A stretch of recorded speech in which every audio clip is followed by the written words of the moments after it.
किसी को यकीन करना ये इंसानियत है। अगर वो आपका यकीन तोड़ दे तो आप बेवकूफ़ नहीं हैं, लेकिन अगर उसी इंसान को फिर से यकीन करते हैं आप, तो फिर आप बेवकूफ़ हैं। I am so sorry but that's a true fact. যদি আপনি বিশ্বাসঘাতককে আবার বিশ্বাস করেন, আবার চান্স দেন, আপনার মতো বোকা আর কেউ হতে পারে না, ঠিক কিনা বলেন?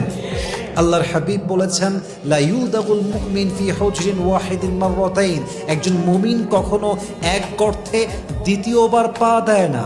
আর আমি মাঝে মাঝে বলি, একজন বিশ্বাসঘাতককে আবার সুযোগ দেওয়া মানে হচ্ছেই যে কেউ আপনাকে গুলি চালিয়েছে, বাট বুলেটটা মিস হয়ে আরেক দিকে লেগে গিয়েছে, আপনার বুকে ঝাঁঝরা করে নাই। তো সেম পারসনকে আপনি পিস্তল দিয়ে বলছেন, ভাই আপনার মিস হয়ে গিয়েছে, ট্রাই অ্যাগেন, শুট অ্যাগেন, এটা হচ্ছে এর অর্থ। অতএব মাথায় রাখবেন, বিশ্বাস করে ঠকে যাওয়া ব্যর্থতা নয়, বরং বিশ্বাসঘাতককে আবার বিশ্বাস করা এটাই জীবনের সবচেয়ে বড় ব্যর্থতা, ঠিক কি না?